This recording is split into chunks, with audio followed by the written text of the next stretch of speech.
अस्सलामुअलैकुम, मैं हूं गुलाम रसूल भट्टी और आप देख रहे हैं SNN न्यूज़। नाज़रीन काम इस्लामाबाद वाले भी क्या याद करेंगे कि उनको भी कोई टक्कर का वज़ीर आला मिला है और इस्लामाबाद वालों को बड़ा सरप्राइज़ जो है वो अली अमीन गंडापुर की जानिब से दिया गया है। ये तफसीलात भी आपके सामने रखेंगे और दूसरी जानिब इमरान खान के हवाले से बड़ी खुशखबरी है, उनकी मुकदमात के हवाले से, उनकी रिहाई के हवाले से। इसको भी हम जो है वो इस व्लॉग में जो है वो डिस्कस करेंगे और इसके साथ साथ कादी फ़ायद ईसा वाला मामला आपके सामने है कि कादी फ़ायद ईसा के अंदर का कभी सहाफ़ी जाग जाता है, कभी पॉलिटिशियन जाग जाता है, कभी वकील जाग जाता है। आज उनके अंदर का कि यूट्यूबर जाग गया है। इसके ऊपर हमने बात करनी है। कुछ आज वो नाला थे, सहाफ़ियों के साथ नाराज़गी का इजहार किया उन्होंने और इसके साथ साथ सबसे पहले यही डिस्कस कर लेते हैं कि कादी फ़ायद ईसा और मंसूर अली शाह वाला जो मामला है, ये जो 6 जजेस के साथ मैं आपको बता दूं कि जो 6 जजेस वाला मामला है, इसके अंदर जो कादी फ़ायद ईसा साहब ने डंडी मारी है और जनाब खुद जो है वो इस बेंच का जो 7 रुकनी लार्जर बेंच बना है, जो खुद नोटिस लिया है, उसके सरबराह बन गए हैं। इसमें जो है वो अब ये कादी फ़ायद ईसा और जस्टिस मंसूर अली शाह को जो है वो अलग होना पड़ेगा, क्योंकि जो 6 जजेस हैं वो जो है वो इनको इस चीज़ को चैलेंज करने जा रहे हैं, क्योंकि ये एग्जेक्टिव से मिल चुके हैं जस्टिस कादी फ़ायद ईसा चीफ जस्टिस कादी फ़ायद ईसा साहब और जस्टिस मंसूर अली शाह। तो ये एक तो एग्जेक्टिव से मुलाकात कर चुके हैं और उसके बाद वो एक प्लान बना कमीशन वाला और उसके बाद ये अपनी जजमेंट दे चुके हैं, यानी कि अपना पॉइंट ऑफ व्यू दे चुके हैं इन जजेस के हवाले से। तो इस वजह से ये बेंच का हिस्सा नहीं बन सकते। तो कादी फ़ायद ईसा साहब ने ये भी जो एक कह लें कि होशियारी दिखाने की कोशिश की, वो होशियारी भी कादी फ़ायद ईसा साहब के काम नहीं आएगी। और उसके बाद एक तो उन जजेस ने फुल कोर्ट की सज़ा करनी है, इनके खिलाफ पटिशन दायर करने के इनको बेंच से अलग किया जाए और PTI वाले भी जो है वो इस हक में जो है वो अदालत जो है वो जा रहे हैं। तो इस हवाले से अब कादी फ़ायद ईसा साहब और जस्टिस मंसूर अली शाह तो जो है वो वैसे ही इस बेंच से उनको अलग होना पड़ेगा और एक और शिकस्त का, एक और कह लें कि उनको जो एक क्या इसको कहेंगे कि जनाब बेइज्जती सी जो है वो फील उनको होना पड़ेगी। उनको जो है वो उसका एक नदामत का जो है वो सामना करना पड़ेगा। एक बार फिर जो है कितने बड़े मनसब के ऊपर बैठ कर के उन्होंने ये क्या किया है, यानी कि उनको बजाते खुद ही जब वो ये तमाम चीज़ें कर चुके थे तो उनको बेंच से अलग हो जाना चाहिए था। कोई और बेंच जो है वो उनको तश्कील देना और जजेस के ऊपर जो है वो बेंच तश्कील देना चाहिए था। अब कादी फ़ायद ईसा के ऊपर बात करें तो सबसे पहले कादी फ़ायद ईसा को डिस्कस कर लेते हैं। आज जब कोर्ट लगी तो कादी फ़ायद ईसा साहब ने जो है वो मीडिया पर जो है वो बरस पड़े।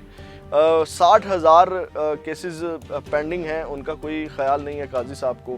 कभी वो कहते हैं साहब नहीं कहना, कभी वो कहते हैं कि नाम के साथ सरदार क्यों लिखवाया हुआ है, कभी वो किसी चीज़ के ऊपर तनकीद करते हैं, लेकिन जो केसेस पेंडिंग पड़े हुए हैं। एक गवर्नमेंट जो है वो कह लें कि टिकटॉकर गवर्नमेंट है, अब जो है वो यूट्यूबर जो है वो कोर्ट्स भी बन गई हैं। अब मैं बताता हूँ ये क्या मामला क्या है, ये कादी फ़ायद ईसा साहब किस तरह यूट्यूबर बन गए। आज उन्होंने कहा कि जनाब हमारा नहीं तो कम अज़ कम अल्लाह का ही खौफ कर लें। ऐसी ऐसी खबरें चलाई जाती हैं कि जिनकी बुनियाद ही नहीं होती।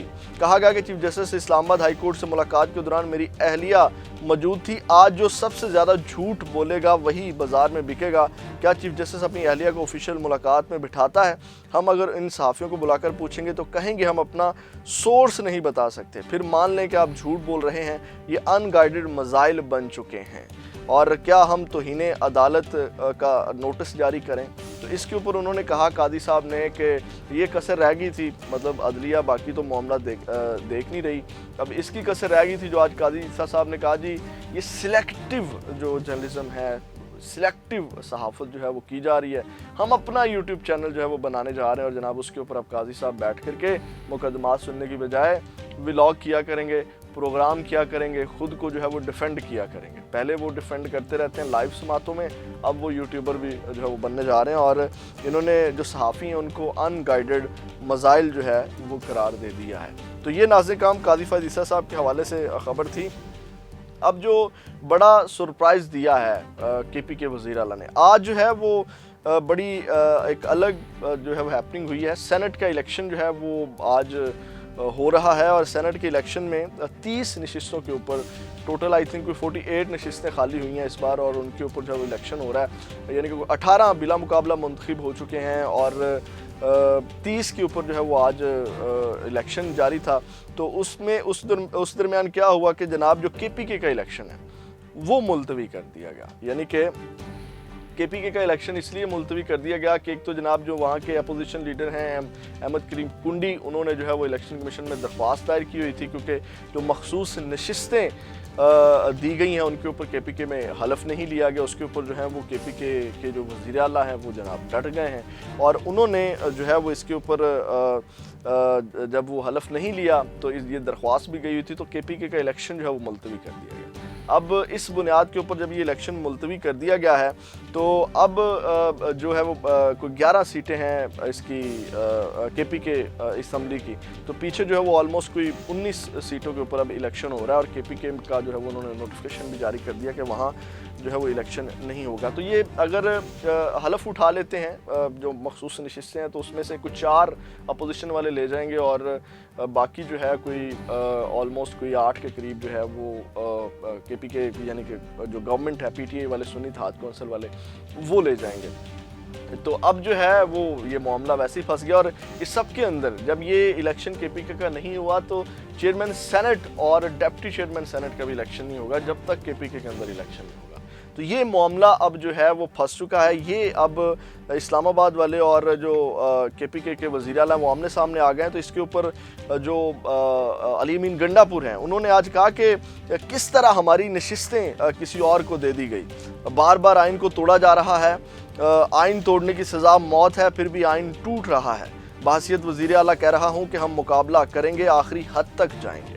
ठीक है, ऑनर आम इस्लामाबाद वाले उन्होंने कहा कि अपना हक लेकर रहेंगे और उन्होंने किस तरह हमारी सीटें उठाकर किसी और को दे दी, समझौता नहीं करेंगे, पीछे नहीं हटेंगे।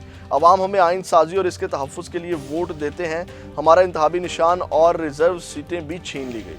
अच्छा, आज ये भी मैं आपको ख़बर दे देता हूँ कि अभी तक जो है वो सुन्नी इत्तेहाद कौंसिल वालों को यानी कि पाकिस्तान तहरीक इंसाफ वालों ने जो सुन्नी इत्तेहाद कौंसिल में शमूलियत इख्तियार की, इनको सुन्नी इत्तेहाद कौंसिल के जो अरकान हैं वो नहीं माना जा रहा। आज जो मैं भी आपको ख़बर देता हूँ कि ये क्या मामला है, इसके ऊपर फिर तहरीक इंसाफ का क्या रद्द-ए-अमल आया। नाज़िर अली अमीन गंडापुर कहते हैं कि वाज़े तौर पर जो है वो कह रहा हूँ कि आखिरी हद तक जाएंगे।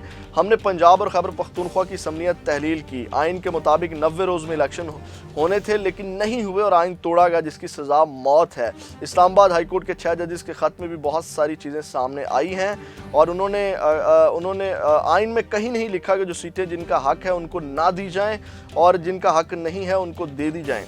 तो ये आज कहने के बड़ा खड़ाक उन्होंने किया और इस हवाले से वो डट चुके हैं। अब मैं आपको बता देता हूँ कि ये जो मामला है जनाब ये उनको जो है वो आज़ाद उम्मीदवार मान रहे हैं, यानी कि सुन्नी इत्तेहाद कौंसिल के उम्मीदवार जो है उन्होंने नहीं माना। तो आज उन्होंने दरख्वास्त भी दायर की हुई थी। अपोजिशन लीडर जो है वो उमर अयूब को उन्होंने जो है वो नामज़द किया हुआ इमरान खान साहब के कहने के ऊपर।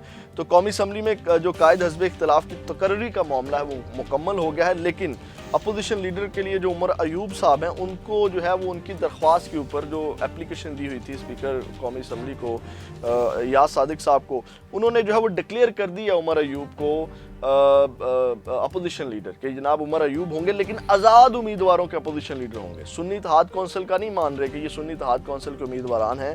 इसी बुनियाद के ऊपर अब आपको पता है कि उनको जो है वो मखसूस नशिस्तें भी नहीं मिली। तो अपोजिशन लीडर जो है वो उमर अयूब को नामज़द कर दिया गया लेकिन आज़ाद हैसियत में।